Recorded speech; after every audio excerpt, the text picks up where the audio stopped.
Bonjour et bienvenue dans ce salon virtuel, une vidéo complète pendant laquelle je vais vous réexpliquer chaque jeu. L'idée est de vous permettre d'avoir des explications comme je le fais notamment lors des salons. Si vous ne pouvez pas vous déplacer, c'est moi qui viens à vous. Je vais donc vous représenter chaque jeu en détail, vous donner des utilisations possibles, mais également des adaptations et vous montrer donc comment vous pouvez faire évoluer le jeu en fonction de l'âge de votre enfant. La plupart des jeux ici sont vraiment hyper progressifs et adaptables et je veux absolument vous donner toutes les possibilités d'utilisation que vous allez pouvoir mettre en place à la maison ou à l'école avec vos loulous. Bref, c'est donc parti pour la présentation d'un premier jeu. Une dernière info quand même avant de commencer, je vous mets dans la description de la vidéo les timings en fonction des différents jeux. Si vous souhaitez donc uniquement aller visionner les passages sur les jeux qui vous intéressent, vous pouvez évidemment le faire. J'espère en tout cas que cette vidéo vous aidera à faire votre choix, notamment pour Noël qui approche ou évidemment pour les autres fêtes de l'année, voire l'anniversaire de vos loulous. Je commence avec notre collection de jeux Casse tes jetons, niveau 1 qui vient de revenir en stock, ça y est, et le niveau 2 qui malheureusement est en rupture pour le moment, mais qui reviendra début 2026. Je vous explique de toute façon les deux, car l'essentiel c'est d'avoir les informations. Si jamais le niveau 2 vous intéresse, vous pourrez de toute façon l'acquérir plus tard. Donc le concept de Casse tes jetons, c'est une boîte de tri qui va vous permettre, comme son nom l'indique, de trier des jetons grâce à différents supports. Donc vous avez 5 planches recto verso qui vous permettent donc d'avoir 10 thématiques, donc notamment les couleurs, les commerces, les pièces de la maison, les habitations des animaux, ainsi que les contenants. Vous avez donc par face un sachet avec 20 jetons à trier et vous allez tout simplement placer votre plaque sur la boîte elle-même qui est donc le support. Donc admettons, je vais prendre ici les contenants avec le coffre à outils, le coffre à jouets, la boîte à bijoux et le cartable. Je vais prendre les jetons qui vont avec.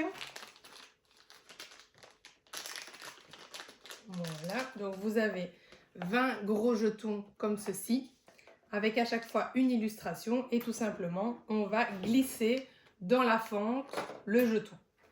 L'enfant peut réaliser cette activité en autonomie car la boîte est justement compartimentée en 4 parties. C'est exprès pour que vous puissiez évidemment ensuite vérifier qu'il ait correctement trié les jetons. Le niveau 1, ce sont vraiment plutôt des catégories, donc on va dire qu'on est sur des thèmes plus simples pour les enfants vraiment, puisque du coup là on va trier par exemple que des objets, ici on va trier que des animaux, ici de nouveau que des objets, ici que des couleurs, etc. Et donc le principe c'est vraiment de pouvoir avoir également une progression dans les planches, puisque forcément les couleurs seront plus simples que par exemple les commerces, et donc vous allez pouvoir aussi augmenter le niveau de difficulté, permettre à votre enfant bien sûr d'apprendre du vocabulaire, c'est quand même le but de ce jeu, mais de pouvoir le réaliser en autonomie évidemment, en démarrant avec des choses qu'il connaît peut-être déjà. Le niveau 2 se présente exactement de la même manière, la boîte va être reconditionnée aussi d'ailleurs, elle sera plus petite, mais le principe est le même, sauf qu'ici on est sur un niveau 2, donc puisque les thèmes vont être plus complexes. On est vraiment ici sur des thématiques, des sous-catégories, et donc ça nécessite en fait que l'enfant ait déjà une connaissance minimale sur certaines thématiques. Par exemple, ici on a les fêtes, mais il faut que l'enfant sache déjà c'est quoi la fête d'Halloween pour pouvoir aller trier dedans. Donc c'est pour ça que c'est un peu plus complexe. Vous allez avoir les fêtes et les saisons, les moyens de transport, donc pareil, il faut que l'enfant connaisse c'est quoi un avion pour réussir à trier les différentes pièces de l'avion notamment, les métiers, idem, si l'enfant ne sait pas encore ce que c'est par exemple un facteur, forcément ça va être compliqué pour lui d'aller trier le colis, la lettre, l'enveloppe, etc. au bon endroit. On a également les sports et puis les animaux. Et là, contrairement au niveau 1, on avait donc les lieux d'habitation des animaux. Donc là, on triait les animaux eux-mêmes en fonction de là où ils vivent. Alors qu'ici, on est sur des animaux et on doit trier ce qui appartient à chaque animal. Donc forcément, il faut déjà connaître un petit peu le chien, le chat, etc. pour savoir que la laisse, par exemple, c'est pour le chien, que telle gamelle, ça sera pour le chat, les croquettes pour le chat, nanana. Donc voilà, il va falloir que l'enfant ait déjà des petites connaissances, mais bien évidemment, l'idée, c'est aussi que l'enfant puisse évoluer et donc apprendre de nouveau du nouveau vocabulaire et réussir à faire des liens, évidemment, entre les différents concepts. Le niveau 1, du coup, je le conseille à partir d'1 an et demi, 2 ans, en fonction de l'enfant, de ses intérêts, de ses capacités, et si vous le faites en accompagnement ou si vous le laissez faire en autonomie. Et le niveau 2 sera plutôt à partir de 2 ans et demi, 3 ans, en fonction de nouveau de l'enfant, et jusqu'à pas d'âge, parce qu'il n'y a pas d'âge pour apprendre du vocabulaire, et ce n'est pas parce que cette boîte-ci est le niveau 1 et qu'elle est à partir, entre guillemets, de 2 ans. Les âges sont vraiment à titre informatif, parce que ça dépend énormément des enfants. Ça ne veut pas dire qu'un enfant de 4 ans ne peut pas jouer avec celui-ci, parce que peut-être qu'il y a du vocabulaire qu'il ne connaît pas encore forcément, en fonction aussi de ce que vous faites chez vous et de l'environnement dans lequel votre enfant est baigné. Idem pour celui-ci, il y a des enfants de 5 ans qui peuvent, même 6 ans, encore y jouer sans problème, parce que peut-être qu'on ne connaît pas encore tous les sports, par exemple, ou tous les métiers, qui sait. Le jeu suivant, c'est Défilé de fourrure, un jeu que vous pouvez utiliser en accompagnement avec votre enfant à partir de 1 an et demi, 2 ans. De nouveau, ça dépendra toujours des enfants. Et dont le principe est de réussir à habiller son ours ou son panda avec les bons vêtements dans les bonnes couleurs. Donc vous allez retrouver toutes des pièces détachées de vêtements. Vous avez 8 pièces de vêtements différentes dans 4 couleurs, donc le jaune, le bleu, le rouge et le vert, et alors 8 pièces de vêtements différentes, dont 2 à chaque fois qui se ressemblent. Donc on a par exemple le bonnet et la casquette, un pull et un t-shirt, un pantalon et un short, des chaussons ou des baskets. Vous allez avoir un petit livret avec les modèles, ainsi que donc les 2 silhouettes, ours ou panda. Et évidemment, vous choisissez celui avec lequel vous voulez jouer. Il y a possibilité de jouer avec 2 enfants avec le même. J'ai pensé aux disputes. Voilà, ne me remerciez pas. La première idée est donc d'utiliser le carnet avec des modèles qui sont en 4 niveaux différents. Donc le premier niveau, il n'y aura qu'une seule couleur à chercher.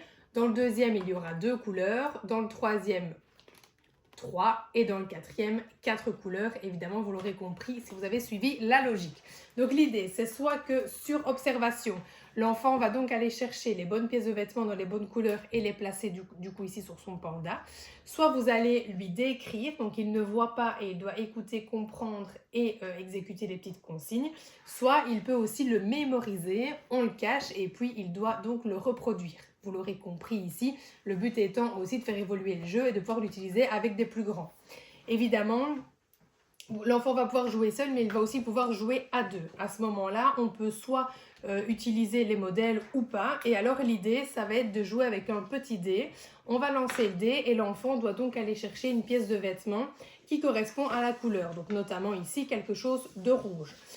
Vous pouvez ajouter des consignes comme vous le souhaitez, comme par exemple, c'est le premier enfant qui arrive à habiller son ours ou son panda avec une pièce de chaque couleur, ou bien avec uniquement des vêtements d'hiver, d'été, etc. C'est vraiment vous qui choisissez, ou alors il n'y a pas de consigne et le premier qui arrive à gagner tout simplement. Pour les plus petits, il y a aussi une possibilité, c'est de simplifier le jeu tout simplement en mettant moins de pièces, étant donné que là forcément il va y avoir beaucoup de choses à chercher. Vous pouvez par exemple retirer les 2 distracteurs, donc par exemple le t-shirt vert et le pull vert qui se ressemblent. Mais si jamais c'est un pull vert qu'on cherche, vous pouvez retirer le t-shirt, ne laisser que le pull parmi un autre d'une autre couleur par exemple, ou bien simplement les autres pièces qu'il devra chercher. Ensuite, on passe à cette immense boîte de jeux, notre jeu Vocabuland, l'un de nos best-sellers sur la boutique. Donc c'est un immense tapis, voilà, celui-ci, je viens de le reprendre pour vous le présenter, il est encore tout neuf et pas déballé. Donc vous avez un immense tapis qui fait 2 mètres carrés avec une immense roue, voilà, qui a 2 côtés. Vous avez une flèche aventousée du côté que vous souhaitez utiliser et alors vous allez pouvoir proposer à votre enfant plusieurs possibilités de jeu, mais également différentes possibilités d'utiliser le tapis. Donc déjà, dans les façons de jouer, on va avoir le niveau 1 où on va utiliser la couleur. Si vous le voyez ici sur mon tapis, que malheureusement j'aurai du mal à vous déballer, mais je vous mettrai des photos.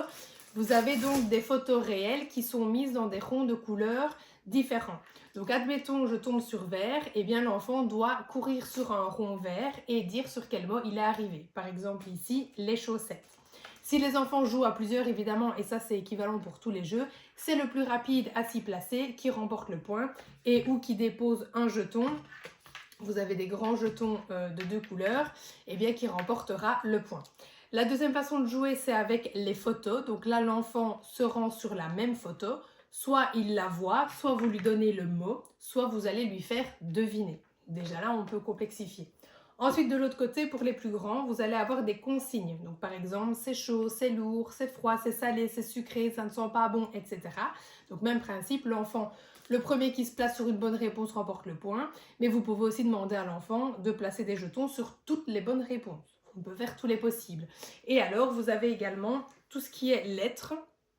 Donc là, l'enfant peut aller se placer sur un mot dans lequel on entend tel son ou bien qui contient telle lettre. De nouveau, il peut chercher tous les possibles ou bien simplement valider une bonne réponse.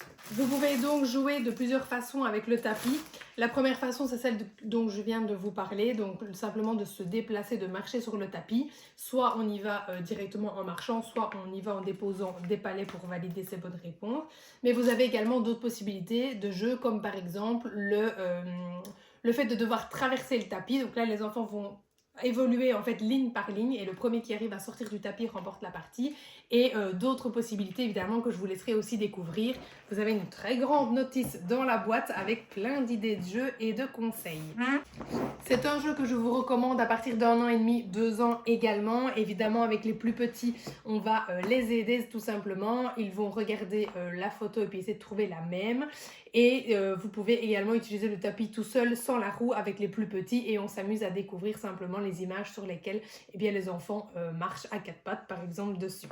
Évidemment, il n'y a pas d'âge non plus pour ne plus y jouer, hormis quand l'enfant ne s'y intéresse plus tout simplement, étant donné qu'on va quand même pouvoir vraiment bien évoluer en passant des couleurs aux mots, aux consignes, jusqu'aux sons et aux lettres. Donc forcément, ce serait intéressant aussi avec des petits bouts qui commencent à apprendre à lire, par exemple, histoire de restimuler un petit peu l'audition et la reconnaissance des sons et également l'orthographe des mots avec un jeu qui change un petit peu du support papier. On passe ensuite à ma collection de jeux préférée, la collection des Distracto. Donc ce sont des boîtes tubes qui se jouent de la même façon. Je vais vous proposer un exemple évidemment avec l'un des thèmes, mais sachez que toutes les boîtes sont donc constituées de la même façon.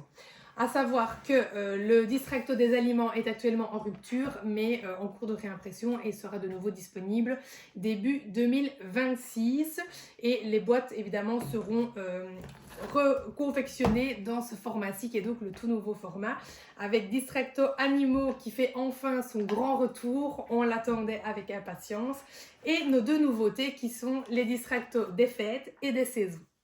Alors, je vous montre un exemple avec le Distracto bébé. Donc, à savoir que le Distracto bébé, je le conseille à partir d'1 an et demi, 2 ans, de nouveau en fonction des enfants, de leurs intérêts, etc.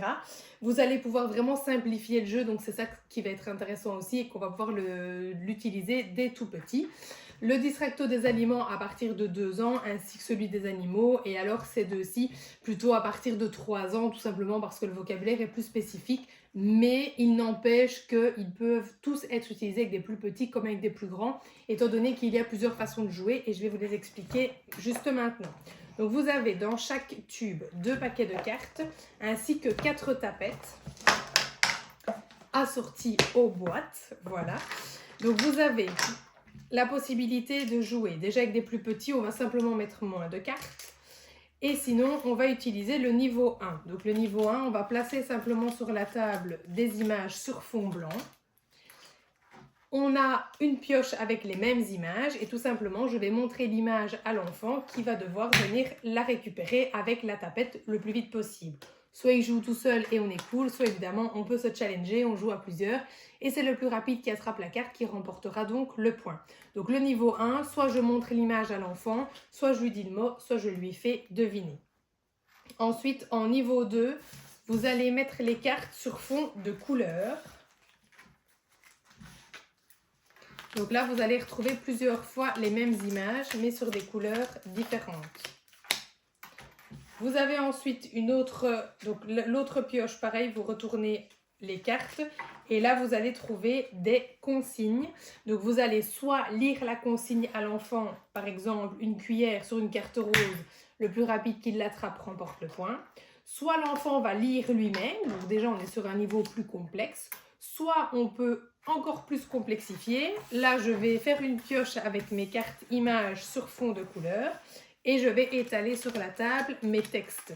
Et donc là il faudrait être le plus rapide à lire les textes pour retrouver le texte qui correspond à la carte que je vais piocher du coup. Donc, vous l'aurez compris, peu importe le thème, les jeux peuvent vraiment être évolutifs et progressifs en fonction de l'enfant, qu'il soit tout petit, vraiment dans un objectif de stimuler le vocabulaire, ou bien chez des plus grands en compréhension de consignes, en lecture de consignes, voire en fluidité de lecture pour lire beaucoup plus rapidement. Le Distracto Bébé, je vous le conseille vraiment si vous êtes dans un objectif de permettre à votre enfant de développer ses premiers mots au niveau du vocabulaire et évidemment, il pourra ensuite évoluer comme je viens de vous l'expliquer. Donc, on fait juste abstraction du vocabulaire. Le jeu et le côté ludique du jeu reste et donc pourra être évolué avec l'enfant qui grandit également. Et puis pour les autres, évidemment, que ce soit aliments, animaux, les fêtes ou les saisons, ça c'est vraiment en fonction soit des intérêts ou des goûts de votre enfant, soit du vocabulaire que vous avez envie de mettre un petit peu en avant. Par exemple, voilà, les animaux pour moi c'est vraiment un classique qui passe partout, qui plaît à tous les coups. Idem pour les aliments, pour nos enfants un peu plus gourmands, alors que les fêtes et les saisons, malgré tout, auront quand même une petite connotation supplémentaire dans la stimulation du coup du vocabulaire, parce que c'est quand même toujours intéressant, je trouve, pour nos enfants qui grandissent, de pouvoir approfondir un petit peu tout ce qu'on peut trouver en fonction des saisons et également tout ce qu'on peut trouver ou faire en fonction des différentes fêtes. On passe ensuite à d'autres nouvelles collections de jeux, une collection pour les un petit peu plus grands qui vont permettre de stimuler les prérequis à la lecture et à l'écriture. Donc vous êtes apprenti sorcier dans l'école de magie syllabique et vous allez devoir réaliser votre examen de première année qui vous demande de concocter une potion pour acquérir un premier pouvoir avant de pouvoir passer en deuxième année où un autre examen évidemment vous attend.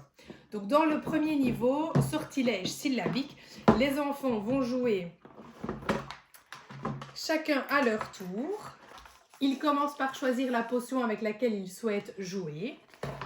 Ensuite, vous allez prendre les cartes. Donc là, vous allez avoir un paquet de cartes bonus action qui vous permet de jouer ou pas. Et des cartes ingrédients. Donc l'idée, c'est d'étaler toutes les cartes ingrédients face à ingrédients visibles sur la table.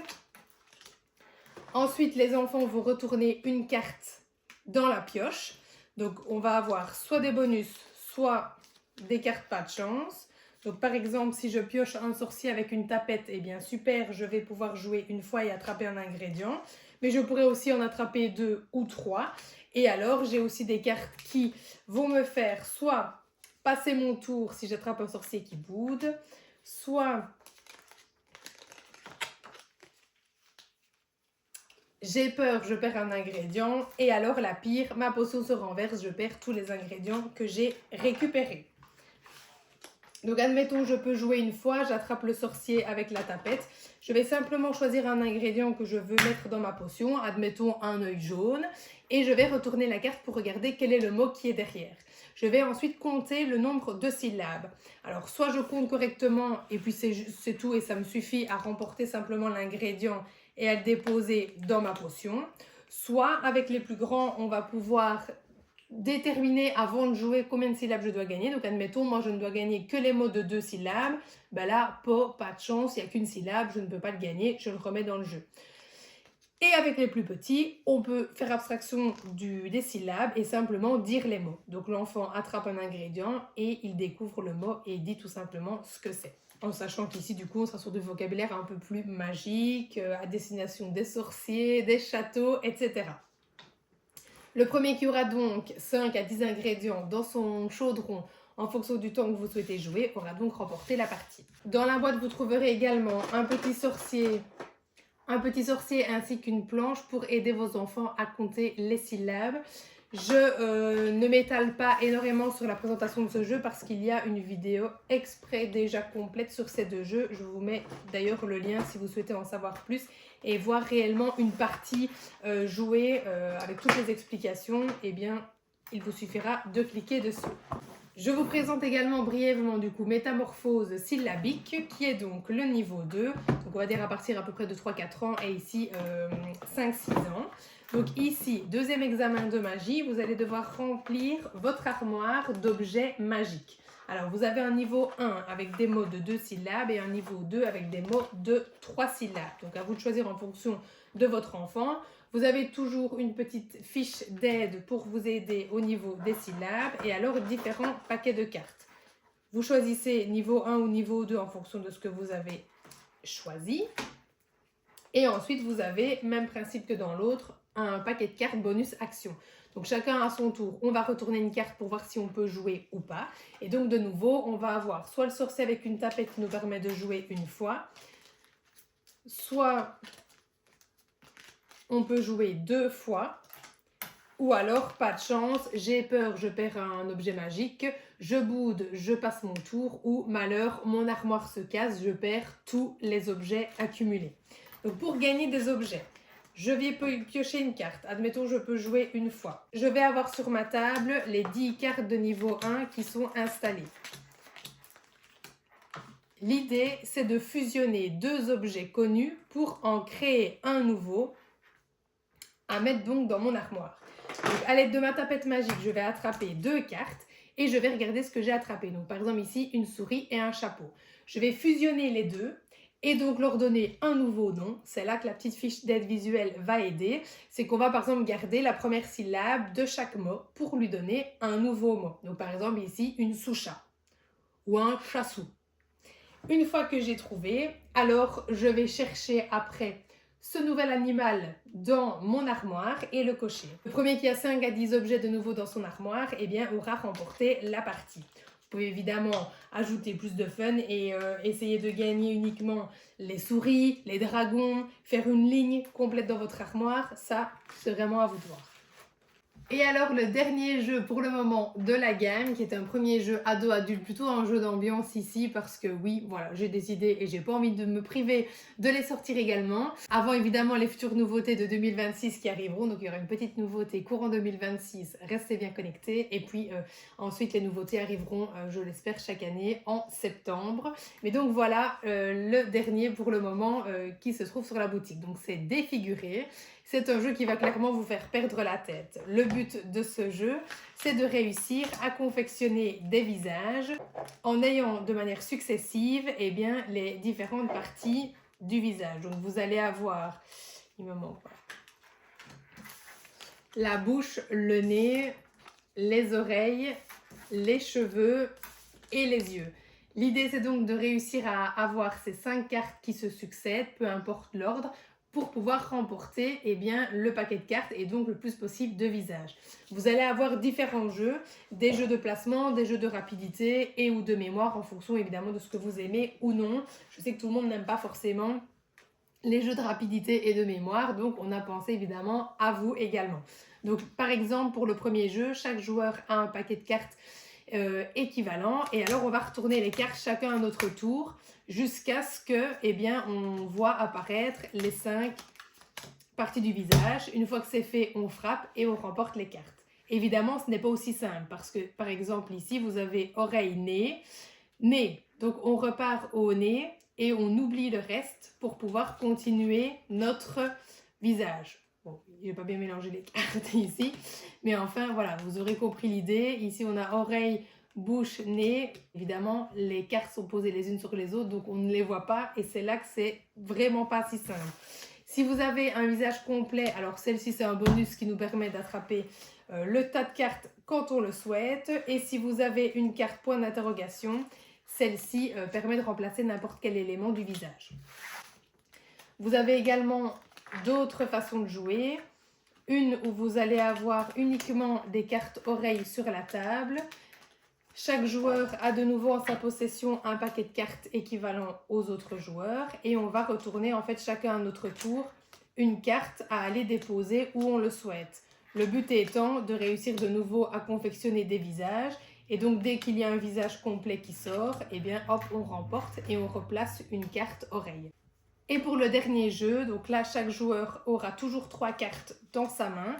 On a un paquet de cartes au centre, on retourne la carte et alors c'est parti, on va pouvoir jouer chacun à notre tour. Le but étant de nouveau de réussir à confectionner un visage complet ici. Si on n'a rien, on pioche. Et donc dès qu'un joueur réussit à avoir les 5, c'est gagné. On retourne une carte et le joueur peut rejouer. Attention, subtilité dans ce jeu, les points d'interrogation remplacent toujours n'importe quelle partie du visage. Si vous tombez sur un visage complet, on remporte la manche et en plus on change de sens dans le tour du jeu. N'hésitez pas à aller voir la vidéo complète également où je vous montre en temps et en heure comment on joue, c'est beaucoup plus simple. Et donc vous avez comme ça des exemples concrets de cartes de jeu avec les bons placements. C'est donc ce clôture, ce salon virtuel. J'espère sincèrement qu'il vous aura plu et qu'il vous aura aidé à faire votre choix évidemment dans vos idées de cadeaux, que vous avez aujourd'hui plus de pistes pour utiliser et rentabiliser à fond vos jeux. Et je vous dis à très vite pour une nouvelle vidéo.